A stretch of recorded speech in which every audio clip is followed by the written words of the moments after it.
자, 이제부터는요, 1904년으로 한번 넘어가 보도록 할게요.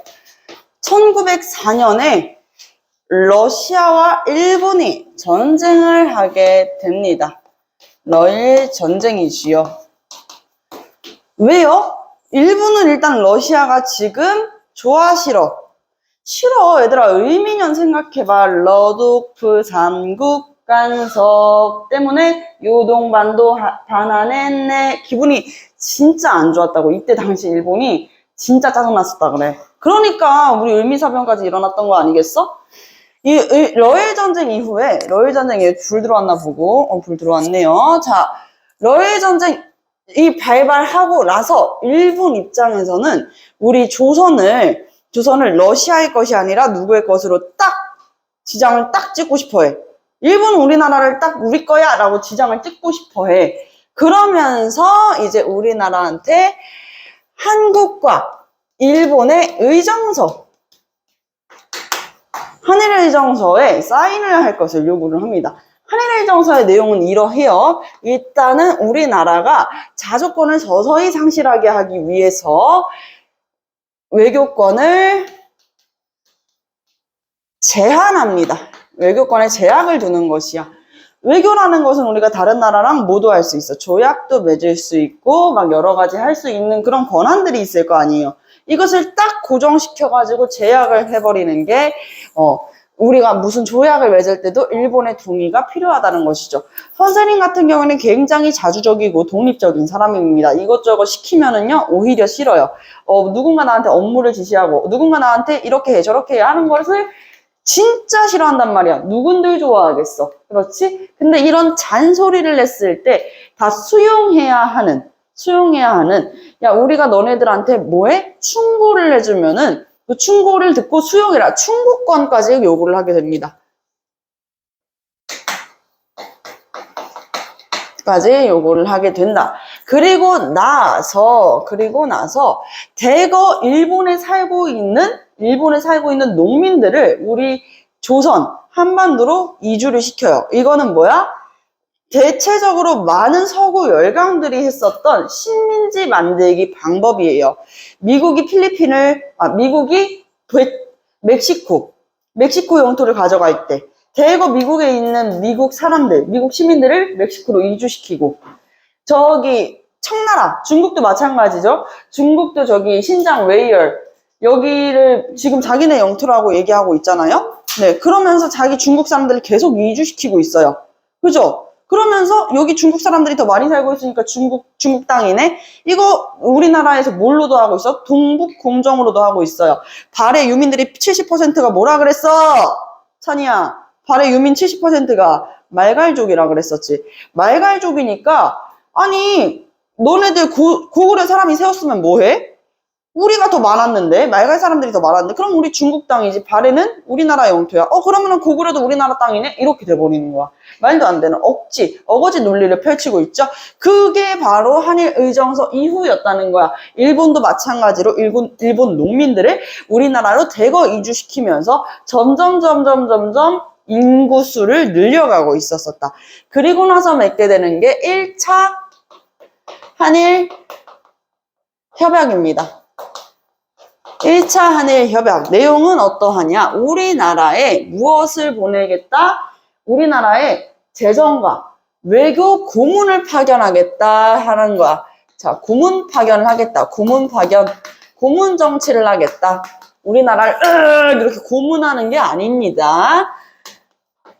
외교 고문 파견하겠다. 얘네들이 너네 너무 정치 못해 먹으니까 도와줄 거야 라고 하면서 파견됐던 사람 일단 재정에는 마건충, 그리고 마젠창, 그리고 저기 외교에는 스티븐스 하면 대체적인 친구들이 그 증기기관차 만든 스티븐스요? 아니요, 스티븐슨이고요. 이 사람은 친일 미국인 스티븐스였습니다. 아시겠죠? 나중에 가가지고는 이 사람이 죽게 될 거예요. 자, 스티븐스를 파견한다. 여기까지로 보고 일단은 이후에 러일 전쟁에서 누가 이겼을까? 러일 전쟁에서 일본이 승리를 해요. 쌤, 이거 어떻게 그럴 수가 있어요? 일본이 러시아보다 세다고요? 에, 말도 안 되죠. 알고 있습니다. 누가 모릅니까? 근데 일본이 이길 수 있었던 이유는 뭐야? 네, 영국이랑 미국이 너무나도 도와줬어요. 심지어 미국은 러시아의 마지막 황제였었던 저기 니콜라이 2세한테 얘기까지 했어요. 야, 그만해. 여기 어차피 더 싸워봤자 너희들한테 이득되는 것도 없고 손해만 클 텐데. 그렇게 상처뿐인 승리가 무슨 이득이 있니? 야, 일본 쟤네들 지금 이 악물었어. 답도 없어. 그냥 한번 져줘. 이렇게 얘기를 하니까 러시아가 그럴까? 하면서 이제 그 러일 전쟁에서 러시아가 항복을 하게 되는 거야. 일본 입장에서는 어떻게 딩가딩가딩 굉장히 신났겠죠? 러시아랑 뭐 해야 돼, 이제? 조약 맺어야지. 이제쯤 되면은 맥락 파악되지. 전쟁에서 지면 뭐 맺는다? 조약 맺는다. 이거 알잖아. 자, 그러면은 러일 전쟁을 통해 가지고 조약을 맺는다. 무슨 조약을 맺었다? 포츠머드 조약을 맺었다. 포츠머드 조약. 선생님 교재에는 포츠머스라고 나와 있는데요. 마음대로 하세요. 자, 포츠머드 조약을 맺었었다. 자, 이 조약을 통해 가지고 무슨 내용이 들어가 있겠어? 조선에 대한 종주권을 너네들은 완전히 박탈. 우리가 조선의 종주권을 갖겠다라고 얘기를 하는 거야. 그럼 이제 어떻게 해야 돼? 러시아도 시장을 찍었겠지. 알겠어. 조선 한반도 니네 거 해. 이렇게 되는 거야. 왜 우리나라 영토를 가지고 지들끼리 그렇게 싸우는지 이해할 수가 없는데. 그러면 일단 러시아한테 승인을 얻었어요. 러시아한테 승인을 얻었으면은 우리나라한테도 야, 이제 너희의 주인은 우리야 라고 하는 그런 조약을 맺어야 되지 아니하겠어? 물론 우리나라 입장에서 기분은 나쁘지만 일본이라면 그렇게 하겠죠. 그러면서 이제 조약을 맺었던 게 1905년에 을사년이었어요. 이때 당시에 2차 한일 협약을 맺게 되는 것입니다. 네, 2차 한일 협약은 여러분들 2차 한일 협약이라고 하지를 않아요. 을사년이라고 그랬었죠. 이때 당시에 고종의 승인, 고종의 도장이 없었어. 우리들의 매국노 이완용이가 아주 그냥 적극적으로 뭘 했어요? 추진했어요. 심지어는요, 일진회라고 하는 친일 단체가 있었어. 우리나라 안에서 조직된 친일 단체야. 이름부터가 굉장히 싸해. 일진회라잖아, 그지? 일진회에서는 을사조약을 맺는다고, 아이고 신난다, 을사조약 맺자 이렇게 했던 거야. 아이고 우리나라가 을사조약을 통해 가지고 전진국 대열에 들어가게 되겠네. 야호 이러면서 뭐 하는 거야? 선동질을 하는 거야. 그러면서 계속 을사조약을 맺어야 된다라고 이야기를 했을 때, 이 당시에 이완용이가 고종을 사실상 협박을 합니다. 어떻게 합니까? 그럼 나라 망해요? 나라 망하는 것보다 나라가 있는 게 낫잖아요. 그냥 좋은 말 할 때 사인하세요. 그래서 고종의 승인 없이 자기 마음대로 도장을 캉 찍었다 그래가지고 을사늑약이죠. 고종의 이런 강력한 저항보다는 사실 어쩔 수 없을 때 고종께서는 끝까지 원치 않았음에도 불구하고 이완용이 도장을 찍었다라고 보면 될 것 같습니다. 자, 을사늑약 내용은 이었습니다. 굉장히 어이가 없어요. 일단은 우리나라의 외교권은 꾸준하게 제약 당해왔었단 말이야. 일본의 간섭이 있었지. 이제부터는 외교권을 박탈당합니다. 왜요? 왜요? 왜 그래야 되는데요? 우리나라 안에 왕보다 강력한 힘으로 우리나라의 정치를 운용할 사람을 데리고 오는 거야. 그 사람을 우리가 통감이라고 합니다. 통감 정치를 얘기하면서 이 을사늑약하면은 정말 죽일 놈 하면 딱 누구 생각나요? 이완용 생각나죠. 이완용 땡땡땡 이렇게 욕설까지 생각이 나잖아, 그지? 근데 이완용보다도 이 을사늑약을 그럼 누가 맺게 했냐? 바로 그렇죠. 이토 히로부미가 되겠습니다. 우리나라의 초대 통감으로 왔던 사람은 누구야? 이토 히로부미였습니다.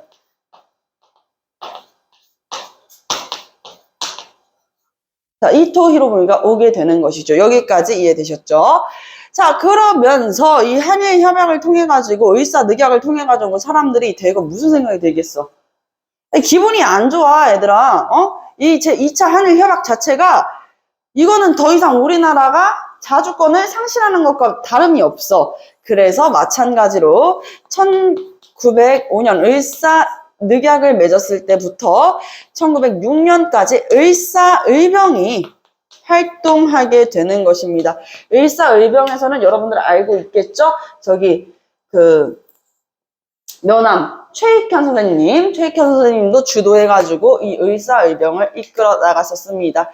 자, 그리고 자, 1907년 요 때를 조금 더 중요시 봐주십시오. 자, 1907년에는 무슨 일이 있었냐? 이 을사늑약의 부당함을 알리기 위해서 저기 만국평화회의가 올리는 네덜란드 헤이그를 가게 되는 것이에요. 일단 이게 러시아랑 우리는 사이가 나쁘지 않았었어. 괜찮게 지냈었고, 이 러시아의 니콜라이 2세도 우리나라의 고종도 사실상 뭐야? 나라의 마지막 왕들이야. 응? 러시아는 이후에는 이 왕정이 무너진단 말이에요. 로마노프 왕조가 무너져. 자, 근데 이 러시아에서 마지막 황제였던 니콜라이도 사실상 조선의 마지막 왕이었었던 고종도 서로를 이렇게 보면서 사실 뭘 느껴요? 너랑 나랑 참 사정이 비슷하구나. 동병사련을 느끼게 된단 말이에요. 근데 이렇게 비슷한 처지를 느끼고 있는데 니콜라이가 뚝뚝 문을 두드리는 거야. 고종아, 너네 이거 의사늑약 얘기는 들었어. 되게 안타깝더라. 그러지 말고 이번에 만국평화협정이 열린다고 하는데 거기 만국평화회의에 가가지고 너네들이 의사늑약의 부당함을 얘기하는 건 어떨까? 나는 괜찮을 것 같은데 한번 해보지 그래? 라고 이야기를 하는 거야.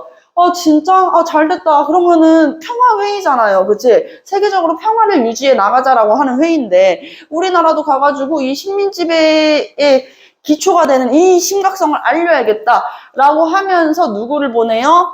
이준, 이상설, 그리고 이휘종. 이 세 분을 보내게 되는 것이에요. 이준, 이상설, 이휘종 선생님을 보내가지고 이분을 뭘로 보내? 헤이그에다가 특사를 파견하는 거야. 헤이그 만국평화회의에서 우리 을사늑약의 부당함을 알려달라 해가지고 헤이그 특사를 파견하게 됩니다. 근데 이거를 보고 누구는 배신감을 느껴? 바로 일본이 배신감을 느끼는 거야. 여러분들은 지금 되게 어이가 없어요. 지들이 왜요? 라고 생각을 하고 있는 눈치들이야. 미친 건가? 이렇게 생각을 하고 있는데 일본이 배신감을 느꼈던 이유는 이거예요. 일사늑약에 사인하고 이완용이 계속 막 제가 다 이런 고종 말 듣게 해놨어 이렇게 뿌락치짓을 계속 했단 말이야. 응? 그러니까 일본 입장에서 그래 우리 예상대로 아주 조선이 우리 얘기를 잘 듣는구만 이렇게 생각을 하고 있었어. 어이가 없지? 어이가 없을 거 아니야. 근데 이제 뒤에서 뭐 한 거야? 호박씨 까는 짓을 했다고 생각을 하는 거야. 헤이그 특사를 파견해가지고 일사늑약의 부당함을 알리려고 그래? 이것도 잘못됐네? 얘네들 이거 말로 해서는 안 되겠네? 라고 생각하게 된단 말이야. 그러니까 헤이그 특사를 파견을 했는데도 불구하고 심지어 이 이준, 이상설, 이휘종 선생님이 계시지 않는 자리에서 뭘 했어? 조선 안에서 걸석재판이라는 걸 해요. 걸석재판 여러분들 들어본 적 없죠? 재판이라는 것은 뭐야? 재판 드라마 보면 다 뭐라고 나와? 여기, 오른쪽에 피고인이 있고, 여기 판사 기준으로 왼쪽에 피고인이 있잖아. 가운데에 증인이 있고, 그렇지. 근데 여기 피고가 없어. 근데 고소를 당했어. 재판을 하는 거야. 세 분 다 사형이었어. 사형 아닌 무기징역이야. 이미 조선 땅으로 들어오면 뭐야? 죽는 건 정해져 있었다고. 그렇게 이 세 분이 파견을 나가 있을 때 걸석 재판을 하면서 세 분의 목숨을 앗아가려고 하는 것처럼 이 일본의 화가 단단히 나 있었다고. 어이가 없죠. 근데 이 세 분 중에 한 분도 만국평화회의에 들어가셨던 분은 없습니다. 그래서 그 자리에서 이준 선생님께서 화평으로 돌아가세요. 이상설 선생님이랑 이희종 선생님은 그럼 어떻게 했을까? 조선으로 못 들어오잖아. 그래가지고 만주로 나가가지고 뭐 한 거야? 만주로 나가가지고 독립운동을 이끌어 가십니다. 자, 헤이그 특사가 실패하자 이 일본의 화를 이 세 분, 돌아오지도 않은 세 분을 보고 뿌득뿌득 이만 갈 수는 없잖아? 어떻게 하겠어? 이거 누구 책임이야? 연대 책임이야? 국왕 책임이야? 맞아, 고종 책임인 거야. 그래서 고종을 강제 퇴위시켜요. 자, 고종을 강제로 퇴위를 시키는데, 아니, 고종을 강제로 퇴위시킨다? 그래. 고종을 강제로 퇴위시켜. 근데, 고종을 강제로 퇴위시키는 것도 어이가 없지만, 그런 다음에 왕으로 앉히는 사람도 더 어이가 없어요. 여러분들, 조선의 마지막 왕은 사실 순종이라고들 알고 있죠. 선생님은 사실 고종이 끝이라고 생각을 해요. 왜? 일본이 마음대로 퇴위시켜서 마음대로 옹립한 사람이 어떻게, 우리가, 물론 왕이긴 했지만 왕으로 모실 수가 있겠어. 순종께서는 치아가 없으셨어요. 응? 치아가 하나도 없었다고. 고종이 한번 이 독살당할 뻔한 적이 있었어. 고종이 커피를 굉장히 좋아하셨거든. 그래가지고 커피를 마시려고 그러는데 고종 커피를 좋아하니까 딱 받으니까 좀 감이 오잖아. 근데 순종은 그걸 호록 다 마신 거야. 고종의 아들이었던 어린 순종이 호록 다 마신 거야. 그리고 나서 죽을 뻔한 걸 살려내요. 죽을 뻔했어요. 진짜로 숨이 넘어가는 거를 어떻게든 살려냈는데 그 이후에 치아가 우후죽순 빠지게 되는 것이죠. 그러면서 여러분들도 생각해봐. 누군가 나를 독살할 수도 있는 거야. 찬이야, 누가 너를 독살한대. 그러면은 밥도 제대로 못 먹겠지 않니? 내가 먹는 물 한 잔에 또 내가 언제 죽을지 모르니까. 그렇게 정말 어떻게 보면은 정말 단단하지 못했더니 순종을 왕으로 앉혀놓고 일부는 제 멋대로 어떻게 한 거야? 조종을 하게 되는 것이에요. 그러면서 조정을 굉장히 어지럽히게 된다. 고종 강제퇴위 이후 이 정미 7조약을 맺게 됩니다. 이때가 정민년이었거든요. 응? 정민년이었어. 1907년은 무슨 년이라고? 정민년이라고. 이때는 을사. 자, 정민년에 우리나라에 온 누구? 이토 히로부미 있죠. 통감의 권한을 강화시켜요. 통감의 권한을 강화시키고 통감한테 관리를 등용하고 채용하는 데 있어가지고 가장 중요한 인사권도 주게 되는 것입니다. 그리고 여기에서 하나 더 우리나라의 군대를 해산시켜요.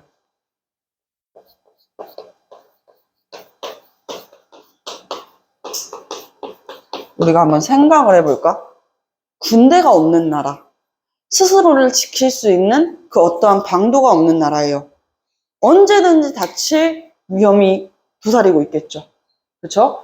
이렇게 군대를 해산시키기도 했었다. 자, 그리고 여기 조금 공간이 남아서 이쪽을 활용해 보도록 할게요. 그리고 나서 1909년에는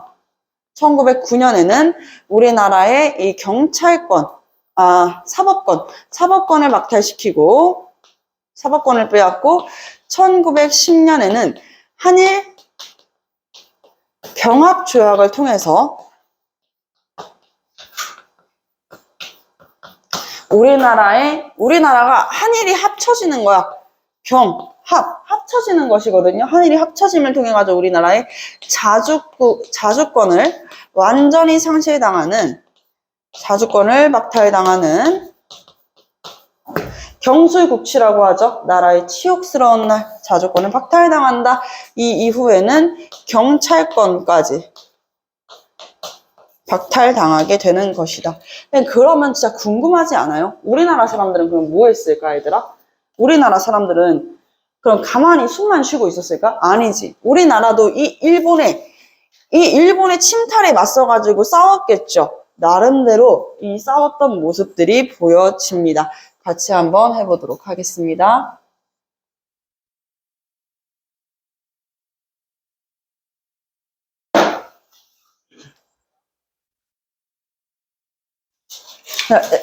개화파의 애국 계몽 운동입니다.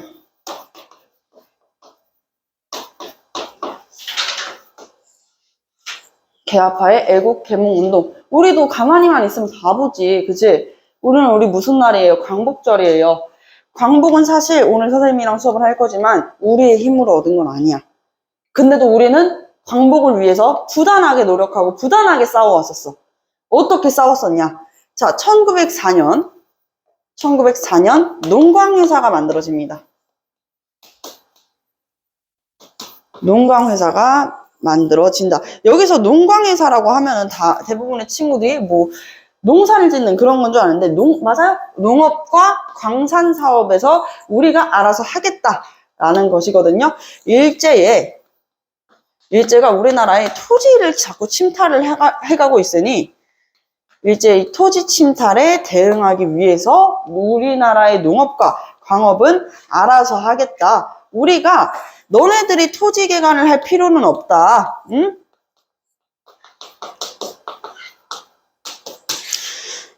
우리나라의 농산과 이 광업은 알아서 하겠다. 농사, 광업은 알아서 하겠다. 그러니까 가만히 있어라. 라고 얘기하면서 당시에 이 중추원 부장이었던 이도재 씨가 만들게 되는 농광회사가 있었고요. 자, 그리고 1904년 이 4월부터 1900 정민년까지 7년까지 대한자강회 활동도 있었습니다.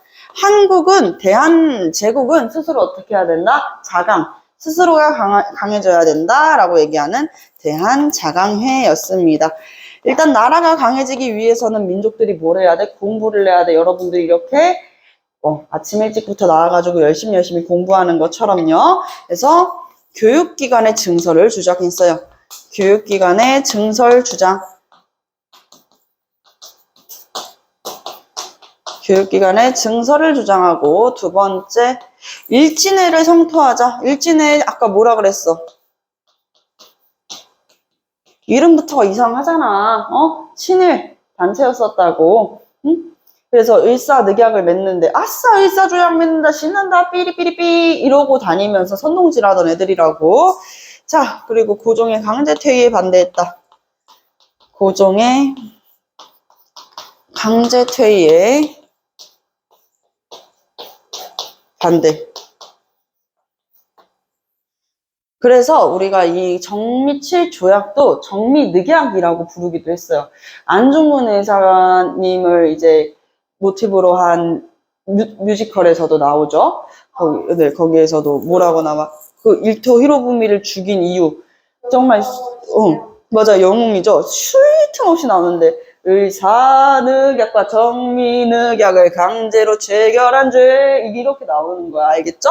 자, 그리고 나서 대항자강의 다음에 요게 있습니다. 같은 연도 1907년에는요, 평안도 항에 기독교인들을 중심으로 만들어졌던, 여러분들 이름도 친근하다. 들어보면 또 굉장히 친근해. 신민회.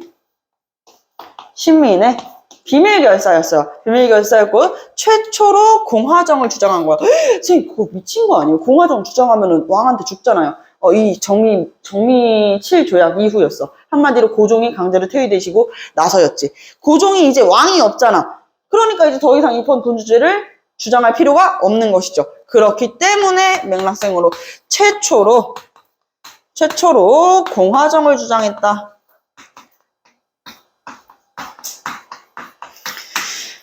좋습니다. 자, 그리고 산업활동으로 자기회사라는 것을 설립하고, 그리고 태극서관이 얘들아 하나의 출판사였거든요. 이 태극서관을 통해가지고, 출판을 통해가지고 부를 조금 축적을 해요. 이러면서 다양한 독립활동을 하게 됩니다. 책을 많이 팔고 돈을 벌어서 학교를 세우게 되는 것이죠. 학교는 여기 대한자강회에서도 얘기를 했었잖아요. 교육기관을 증설해야 된다고요. 그러면서 만든 학교 여러분들 들어봤습니다. 오산학교. 이제 초등학교 때 기억이 새록새록 나는 것 같아요. 그렇죠? 초등학교 6학년 때 2학기 되면은 오산학교 배웁니다. 자, 그리고 또 대성학교. 그게 이제 도창학교 등등의 학교들을 만들게 되는데, 선생님 근데 이 신민회 무슨 뭐 때문에 없어져요? 이후에는 이제 신흥 강습소라 그래서, 이거는 사람들이 똑똑해지는 것뿐만 아니라 뭐 하는 거야? 무력적으로 배우는 거야. 열심히 배우는 거야. 이게 신흥 중학교가 됐다가 신흥 무관학교가 되는 것이에요. 아시겠습니까? 신흥 무관학교 들어봤지? 신흥 무관 학교가 되는 것이다. 자, 그러면요, 선생님, 이 신민회, 굉장히 열심히 활동도 했고, 저도 정말 많이 들어봤어요. 근데 이후에는 어떻게 되는 거예요? 105인 사건으로 인해가지고 해체가 됩니다. 해산이 돼요, 105인 사건.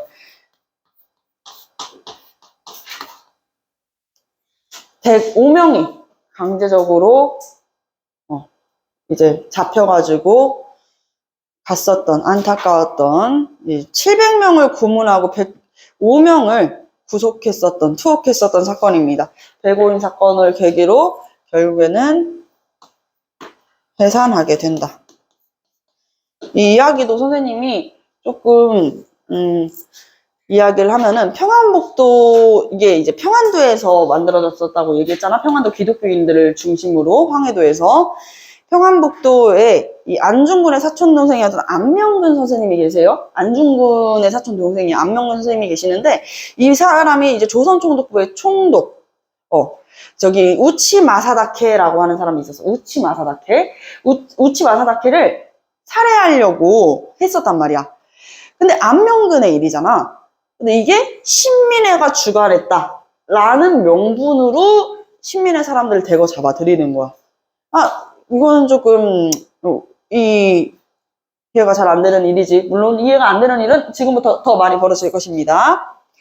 자, 그리고 개인의 의거 활동 같이 볼게요. 개인의 의거 활동.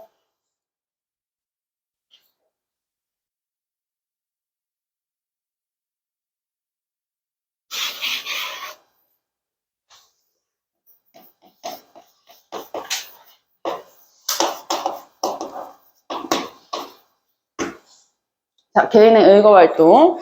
일단은 1908년 연도별로 갈게요. 1908년 3월이었습니다. 이때 당시에 친일 미국인이었었던 우리 외교 고문으로 파견됐던 스티븐스 있죠. 이 스티븐스가 미국 텔레비에 나와가지고 이런 얘기를 합니다. 의사늑약, 한마디로 의사조약, 2차 한일병합은 정말 최고야. 조선한테 너무 도움이 될 거야. 라고 이야기를 한 거야. 여러분들은 어떻게 생각해요? 의사늑약이 우리나라에 도움이 된다고 생각하세요? 아니지. 조선 사람들은 이를 빠득빠득 갈고 피눈물을 흘리는데 이놈이 뭘 한다고 거기 나가지고 역시 의사늑약 최고? 이러고 있는 거야. 사람들이 화가 나 안 나? 화가 나겠죠. 그래서 이 당시에 장인환 선생님께서 외교 고문이었던 스티븐스를 사살하려고 했었습니다. 사살하려고 했었는데 샌프란시스코에서 이 스티븐스를 사살하려고 했었단 말이야. 근데 이게 장인환 선생님이 이렇게 총을 이렇게 딱 가지고 갔어. 그래가지고 스티븐스가 딱 보이네 해가지고 총을 딱 겨눴는데 이미 누구랑 싸우고 있는 거. 뭐야 하고 봤는데 뭐야 왜 싸우고 있어 이러고 있었는데 갑자기 이제 그 말을 듣고 싸우고 있는 사람이 당신 조선 사람이요? 이러는 거야. 알고 보니까 같은 날, 한날 1시에 이 스티븐스를 사살하려고 똑같은 사람이 총을 겨눴었는데 총이 불발이었네? 이러니까 총이 불발이니까 스티븐스랑 이렇게 주먹 다짐을 하면서 싸우고 있었던 거야. 그래서 장인환 선생님이 좀 나와보시오 하면서 이제 총을 쏴요. 탕! 쐈는데, 정명훈 선생님 팔에 맞습니다. 그래가지고, 팔이 맞아가지고 이제, 좀 나와보시라고 하면서 이제 쏴가지고 스티븐스를 사살하고 두 분은 같이 투옥되었습니다. 장인환, 저기 정명훈. 이때 이후로 샌프란시스코에서 이 스티븐스를 사살하고 두 분이 이제 같이 투옥됐다가 나와가지고 사진도 같이 찍으세요. 이 김치는 안 합니다. 김치는 안 해요. 사진을 찍고. 근데 이 두 분의 이거 활동이 스티븐스를 사살하는 데는 성공을 했고 이후 샌프란시스코 미국에 살고 있는 사람들한테도 되게 미국에 살고 있는 한인들 이 한인들한테도 굉장히 큰 이렇게 좀 이후에 무엇이 조약되는데 성공을 하는데 지금 이따가 생각나면 다시 한번 얘기할게요. 자, 그리고 안중근 의거 활동입니다. 1909년 10월이었었죠. 28일. 안중근 의거, 안중근께서, 중국 하얼빈에서, 왜냐면, 안중근 선생님은 이미 이 이토 히로부미를 사살하기 위해서 정말 체계적인 계획을 세우셨었어. 그렇기 때문에 중국 하얼빈에서 누구를 저격하게 되는 거야? 이토 히로부미를 암살하는데 성공하게 됩니다. 자, 그리고 여러분들 같은 해 12월 22일 크리스마스 이브 전전날이죠. 이때 이제 이재명 선생님의 아니야 그 사람 아니야. 이재명 선생님의 의거 활동도 있었습니다. 아니라니까? 아니야. 자, 이재명 선생님의 의거 활동은요. 이거는 우리나라 아니었어요. 우리나라 안에 그 명동 있죠. 크리스마스에 명동거리 가봤어? 난 안 가봤는데, 까르르. 자, 명동거리를 가면은 거기 이제 교회 앞에 구세군 그 모금함 있잖아. 거기서 군밤 장수로 이제 위장을 하셔가지고 며칠 동안 거기에서 군밤을 파신 거야. 그러다가 이렇게 얘기하면 웃더라고. 이재명 군밤 이게 웃겨? 자, 이재명 선생님께서 이렇게 나이도 심지어는 젊었어. 원래는 이재명 선생님이 죽이고 싶었던 사람은 이토 히로부미였어. 근데 안종근 선생님이 이미 저격을 해가지고 암살을 했잖아. 사살하는데 성공을 했잖아. 그래서 이재명 선생님은 그럼 국내에서 제일 쓰레기 같은 놈을 하나 죽여야겠다. 누구예요? 제일 쓰레기 같은 놈. 이완용이 명동 교회에서 예배를 마치고 나왔어. 나오니까 이제 그때 군밤 장수였었던 이재명의 품 안에서 칼을 꺼내가지고, 선생님 왜 총이 아니에요? 조선 한반도 안에서 총을 어떻게 구하는데? 자, 그래서 이 총이 아닌 칼을 가지고 이재명을 푹 하고 찌르게 되는 것이죠. 이재명이래. 이완용을 푹 찌르게 되는 것이죠. 이완용의 이 흉부에 이제 칼이 찔려요. 그리고 나서 이제 쓰러집니다. 쓰러져가지고, 당시 이재명 선생님께서도 기독교 신자셔가지고, 이재명을 위해서 기도까지 해주셨다 그래. 다음 생에는, 이완용을 위해서 기도를 해주셨다 그래. 되게 이게 무슨 일이냐. 자, 기도를 해주셨는데, 근데 이제 그때 잡혀가셨는데, 울분을 터뜨릴 만한 일이 생기죠. 이완용이 살아있었던 거야. 이렇게 하면서 살아있었던 거야. 그래서 우리나라 최초로 흉부 수술을 받았던 분이에요. 흉부외과 수술을 받았던 분, 이완용입니다. 미친 그거 받고 살아났어요. 그래서 오랫동안 무병장수 만수무강 하시는 분입니다. 이완용. 어쨌든 이재명 선생님께서 개인의 활동으로 이 친일파였던 이완용을 암살하기 위해서 직접적으로 의거 활동을 하셨던 분이었다. 요 네 분의 개인의 의거 활동, 의사들의 활동을 기억해 주시면 감사하겠습니다.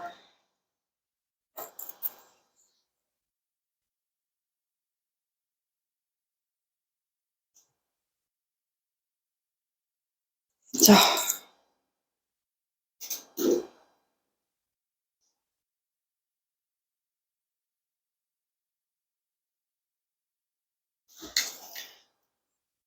이번에는 영척사파 기업하는 무엇을 했는가? 의병활동. 의병활동 한번 다시 정리하면서 끝낼게요. 1895년 을미년이었나요? 그렇죠? 을미년이었죠? 을미년 때 이제 을미사병과 을미개혁 때 뭐 하라 그랬어? 사각. 네, 단발령. 에 반발하면서 유생 출신이었던 유인석과 이소웅, 허위라는 사람도 있었습니다. 경상도 선산 사람이었고요. 허위, 얘도 이제 기우만 선생님께서 주도를 해가지고 의병장의 중심이 돼서 활동을 하게 되었습니다. 어떤 활동을 했느냐가 중요하겠죠. 촌왕 이 활동을 표방해가지고 일본 침략군을 공격하고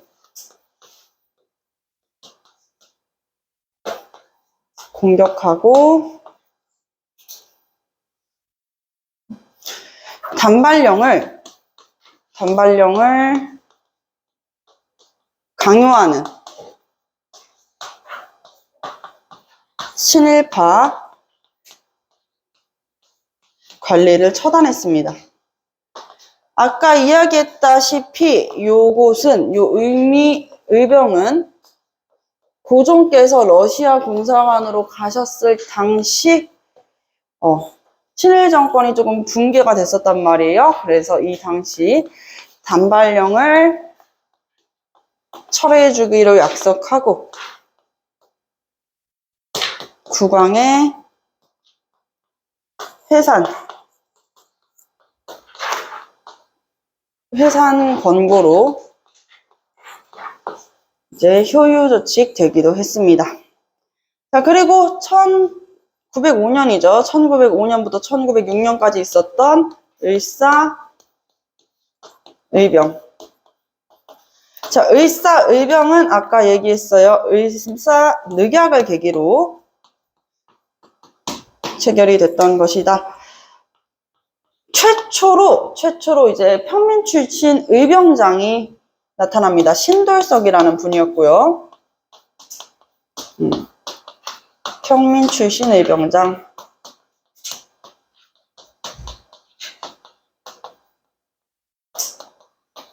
그리고 민종식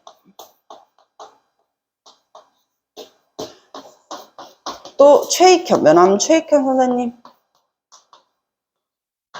최익현 선생님은 스스로 체포되셨어요. 계속 이제 싸우시다가 저기 전북에서 분기를 일으키는데 성공하고 순창으로 진격하는 데까지 성공을 했는데, 당시에 이 최익현 선생님을 잡으러 왔던 사람들이 일본군과 한국 관리인 거야. 조선의 사람인 거야. 그래서 내가 일본인을 처단하는 것은 어렵지 아니하나 같은 민족을 공격하는 것은 할 수가 없다 라고 하면서 스스로 체포가 되셨던 분이셨습니다. 자, 그리고 정미의병으로 넘어가겠습니다. 1907년. 정미의병은 두 가지에 반대했죠. 뭐에 반대했어요? 정미늑약, 정미칠조약과 고종의 퇴위에 반대했었죠. 고종 퇴위에 반대했었다. 대표적인 인물들이, 이 사람들은 이름 잘 기억해놔봐. 이인영, 허위였어요. 양반 출신, 유생 출신의 이 의병장들이었는데, 당시에 계속 모아가지고 가는데 성공을 했어. 의병을 모아서 가는데 성공을 했어. 그리고 13도 창의군이라고 해서 서울을 진격하려고 서울 진격작전을 펼쳤었거든요. 서울로 진격해서 통감부를 격파하자가 목표였어. 당시 최초의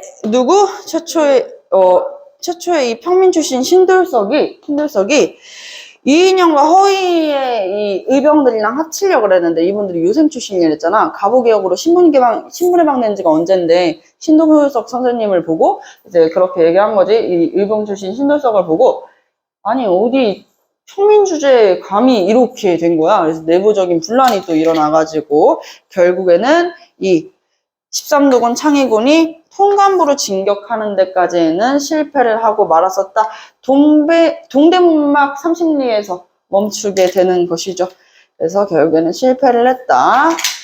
일본군과 내부 갈등으로 인해서 실패. 여기까지입니다.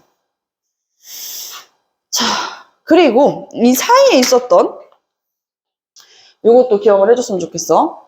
남한 대토벌작전. 네, 이름만 보고 친구들은 이게 6.25 전쟁 때나 아니면 일제감정기 때로 알고 있는 친구들이 있는데, 이 남한 대토벌 작전은 우리나라 한반도가 이렇게 있으면 우리나라 안에서 가장 의병 활동이 많이 일어났던 곳이 어디였을까? 농민 봉기와 의병 활동이 많이 일어났던 지역. 조선 8도 중에 한 군데 이야기해보세요. 자, 여러분들, 동학농민운동 어디서 일어났어? 전주, 전라도잖아. 그래서 전라도에 살고 있는 남자는 보이는 순간 다 죽여버리는 게 남한 대토벌 작전이었어.